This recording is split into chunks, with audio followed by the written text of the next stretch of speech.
Olá, meus amigos e irmãos, que a paz de nosso Senhor e Salvador Jesus Cristo seja com todos. Estamos iniciando mais um Bom Dia com Jesus. Esse que vos fala é seu amigo e irmão em Cristo, Samuel Trento. Vamos falar nesta manhã numa palavra que se encontra no livro de 1 Coríntios, capítulo 2, versículo 9.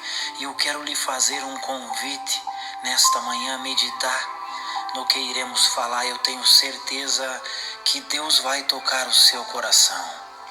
Nos diz o texto: mas como está escrito, as coisas que o olho não viu e o ouvido não ouviu e não subiram ao coração do homem, são as que Deus preparou para os que o amam.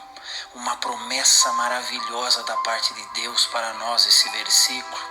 Mas eu quero falar nesta manhã a respeito de algo que todos os dias permeia a minha e a sua vida. São os chamados porquês, os questionamentos que eu e você acabamos por fazer nas situações corriqueiras do nosso dia a dia, de forma especial direcionados a Deus. Essa pergunta eu já fiz muitas vezes e é feita por praticamente todas as pessoas em algum momento da vida.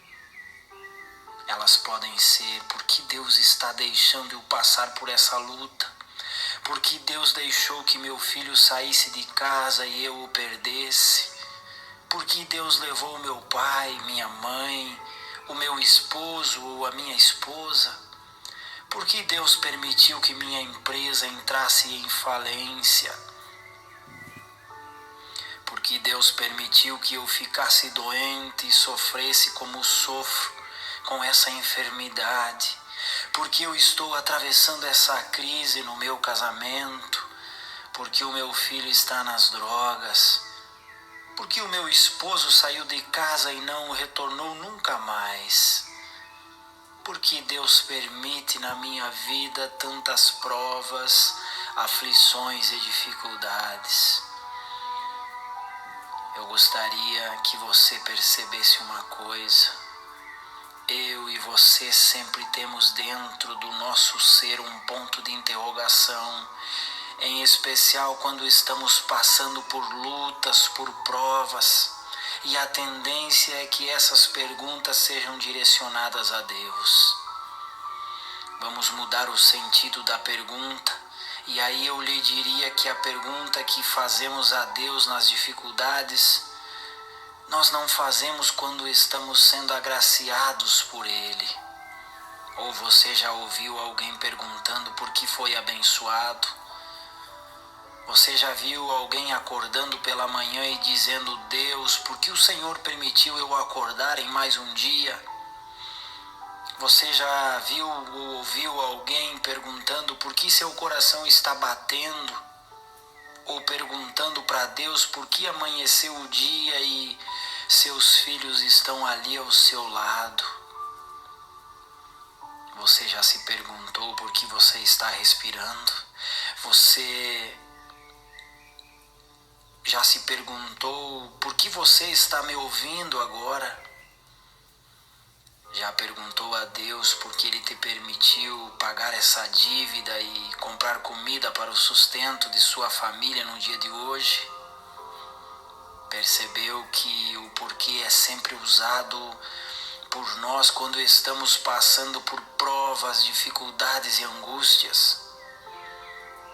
Se você vai a um funeral de um amigo ou de um familiar, normalmente você questiona por que Deus o levou, mas se você está dentro de uma maternidade, você não pergunta a Deus por que Ele mandou um novo ser ao mundo para alegrar a vida de alguém, ou mesmo a sua vida, como aconteceu comigo há poucos dias, em poder presenciar a grande bondade de Deus em nos dar um presente de constituir ou ampliar uma família.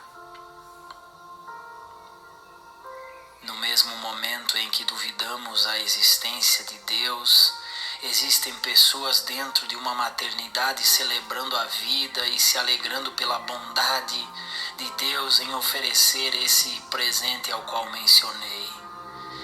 Na verdade, dentro de nós há uma pergunta, uma dúvida que demonstra nada mais, nada menos que a nossa falta de confiança em Deus em muitos momentos da nossa vida. E quando eu falo nós, eu me incluo, e essa palavra é para mim e para você.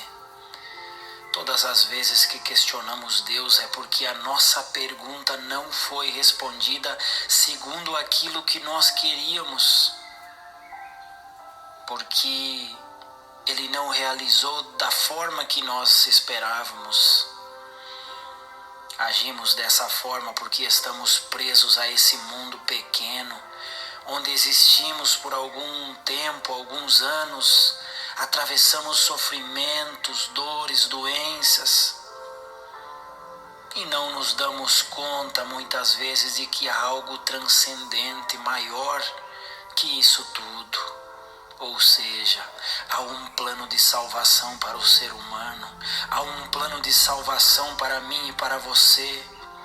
E quando entendemos isso com profundidade, passamos a viver uma vida de dependência, entrega e confiança maior em Deus e menor em nós mesmos. Meu amigo, minha amiga, preste atenção no que eu vou lhe dizer nesta manhã, para que entendamos melhor como Deus age a nosso favor em nossa vida dentro do tempo. Quantas pessoas boas, de boas ações você conheceu, que morreram de enfermidades, ou quantas crianças ainda na inocência nasceram e morreram em seguida? Quantos cristãos, pessoas boas? Eu vou lhe dizer, se olharmos para a Bíblia, muitos homens morreram, foram decapitados, enforcados, mortos à espada, presos, açoitados, por declararem sua fidelidade em Deus.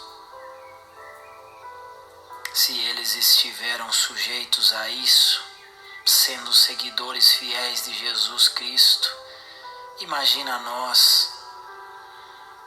Jesus não queria o sofrimento na cruz, tanto é que ele diz a Deus ao se aproximar da sua hora, aquele versículo: se possível for, afasta de mim este cálice. Mas em seguida ele, manifestando sua aceitação com a obra que ele havia vindo para realizar, ele diz: que não seja feita a minha, mas a sua vontade, ó Pai. Você pode e até deve chorar, fazer sua parte, pedir a Deus que afaste de você esse sofrimento, essa doença, esse medo, essa angústia. Porém, acima de tudo, que eu e você possamos aceitar a vontade permissiva de Deus para as nossas vidas e saber que mesmo no deserto da nossa vida, Ele não nos esqueceu. E o que Ele tem preparado para nós é maior que uma existência tão curta e tão sofrida nesse mundo. Eu lhe pergunto nesta manhã, em que você está firmado nos seus 70, 80, 90 anos aqui na terra? Vamos aprender a nos firmarmos na eternidade e ser mais gratos e adorá-lo mais, e pedir a Ele que, se possível, afaste de nós essa luta, esse sofrimento que todos os dias insistem em aparecer nas nossas vidas, mas que, se não for possível, que nosso nome esteja gravado no livro da vida e do Cordeiro naquele dia. Porque a vontade de Deus, mesmo que não concordamos, sempre será a vontade perfeita e agradável para nós. Somos mais do que vencedores por Cristo Jesus. que possamos levar esta palavra desse versículo que nos diz as coisas que o olho não viu e que o ouvido não ouviu e não subiram ao coração do homem, são as que Deus preparou para os que o amam. Pense nisso, há algo grandioso preparado por Deus para mim e para você. Que Deus te abençoe nesta manhã em nome de Jesus. Amém e amém.